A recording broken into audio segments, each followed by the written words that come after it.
Hi, and welcome to the Learn Programming with Kotlin series. This series is aimed at folks who are absolute beginners and non-programmers. I aim to keep things as simple as possible, and I would love to hear back if I'm failing to do so. In this video, we will take a look at high-level and low-level languages and how they differ from each other. We will also see how a program runs on a computer. We will discover Kotlin Playground, a place where you can write Kotlin programs and practice different language features. We will also write our first program and go through each part. Let's begin. Kotlin is a modern high-level language. It has got a number of really good features that make our lives as programmers a lot easier. We will go through them as and when we use them. It will be easier to understand that way. But we do need to understand a bit about computer languages and how computer understands them. When I say high-level language, it means we write our programs in English with easy-to-understand statements that follow certain rules.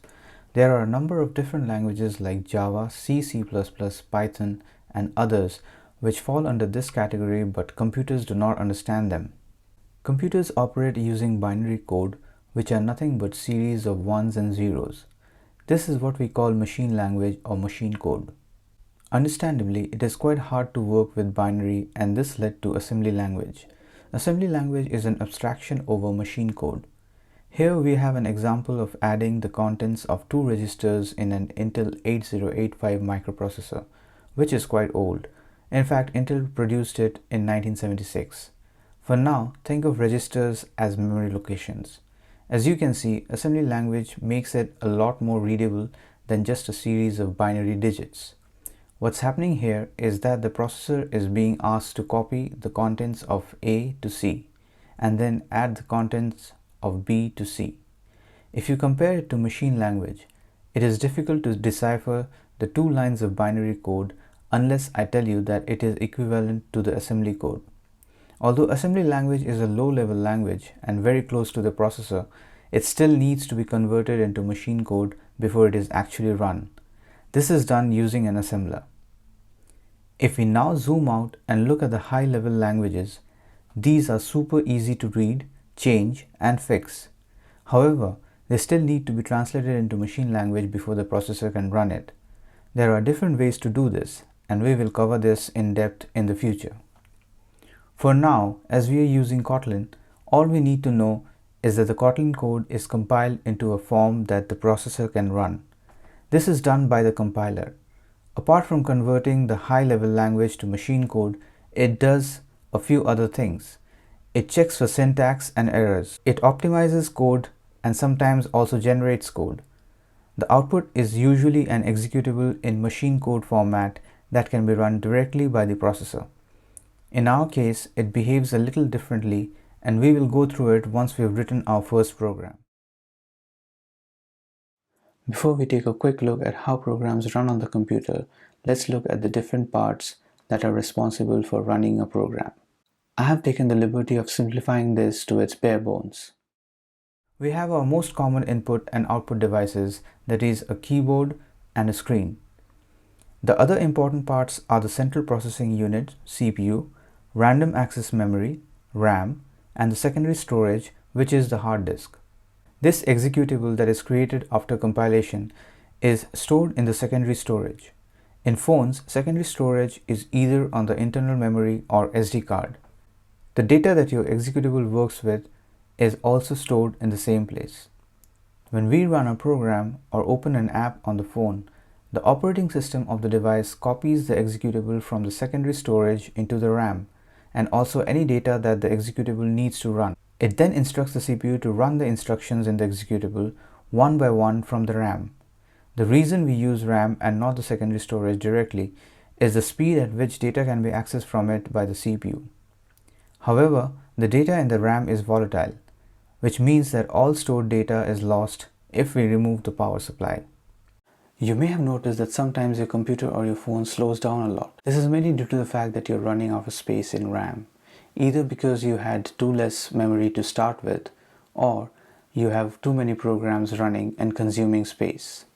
Sometimes, if a particular program does a lot of heavy computing and takes up a lot of space, like video editing tools or photo editing tools, Other programs do not get enough space to run smoothly. Before we can start programming, we need a place to write our program. Normally we would use an integrated development environment, generally referred to as an IDE, but for the time being we'll use an online Kotlin editor. Open up your favorite browser and type in kotlinlang.org. This will take you to the official Kotlin website where you can find all the information you need about Kotlin. You can read more about how Kotlin can be used across the whole stack, right from front-end to back-end, and also for multi-platform mobile development. Kotlin is also the primary language used nowadays to write Android apps. We will cover this in depth in the future. If you observe the top right corner, you will notice the different sections that you can deep dive into. But for now, let's click on play. What you see here is the online Kotlin playground where you can write your programs and run them. On the right, we have different actions that you can take. The blue button helps you compile and run the program. Next we have the settings, share, and help. Settings help you choose the Kotlin version and also any arguments that you want to pass to the program when you run it.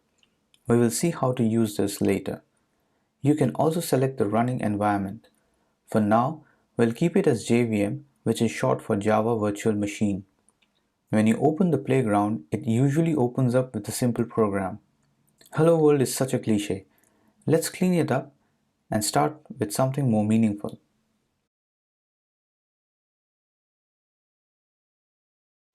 That's more like it. Now click on the Run button and see the output of the program in the bottom section of the screen. Alright, let's step through each part of this program. As this is a very basic program, all it has is a function called main that prints the text "I love puppies." We will break down the syntax of a function and note down all the new terms. If you are wondering what syntax is, then you can think of it as the grammar of programming languages.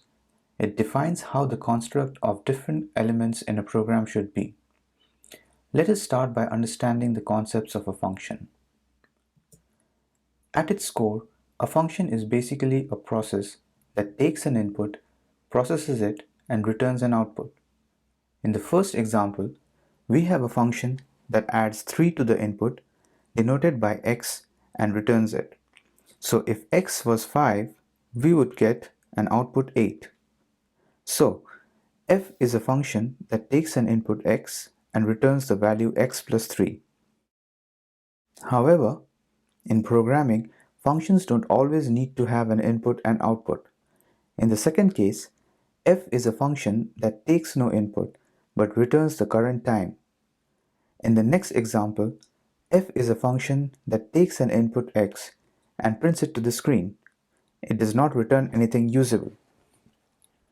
Note that I'm not saying that it doesn't return anything, just that the return is not a result of whatever we are trying to do in the function. We will revisit this when we discuss return types of functions. The last example follows the pattern that we have just used to write the "I love puppies" example. Here, f is a function that takes no input and returns nothing useful. It just executes a set of instructions. Now that we know what a function is, let's see how it is used in Kotlin. We will start with the keyword fun, which is used to declare a function. A keyword is a word reserved by Kotlin that cannot be used by users to name a function or any other part of the program. The fun keyword tells the Kotlin compiler that the following block of code defines a function. It contains a set of statements that perform a specific task. Sometimes the terms procedure and method are also used interchangeably with a function, although there is a subtle difference between them in certain languages. A function returns a value while a procedure doesn't. A method is a function or a procedure that is a part of a class. Don't worry about what a class is for now. Immediately following the keyword fun is the name of the function. Now in programming, names are called identifiers. So we give a name to the function that identifies it. In our program, the identifier is main. Now there is something unique about this name. In a Kotlin program, the entry point must be called main, or you will not be able to run the program. Let's go over to the playground and try this out. Let's rename this function to not main. And now run this and see if it works.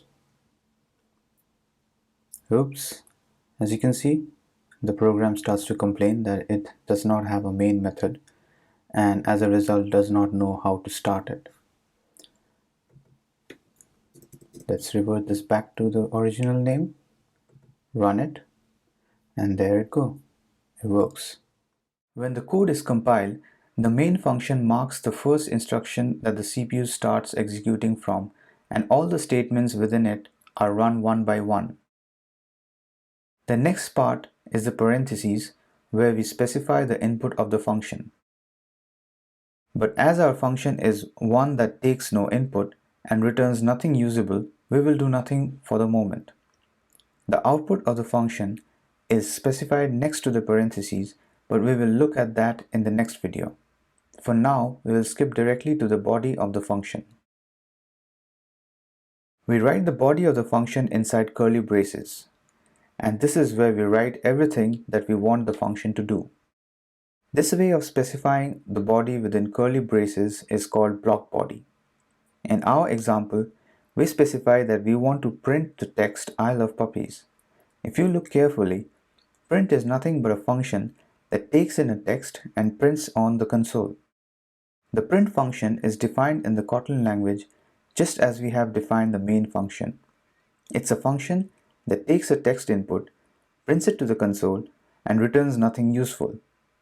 This also shows you how you can call a function from another function by specifying its identifier and passing the input inside the parentheses.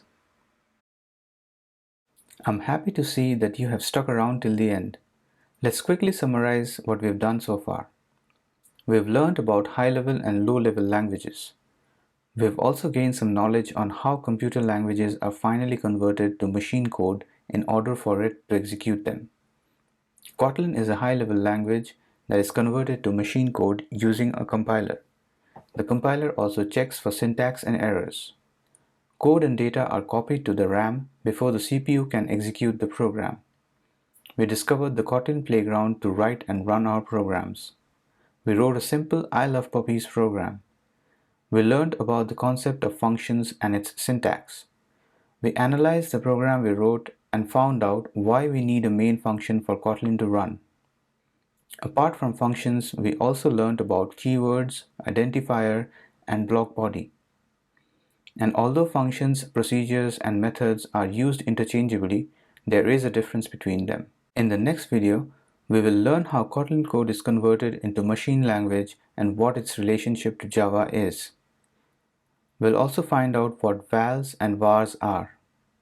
We'll discover some basic types of data that we can use in our programs.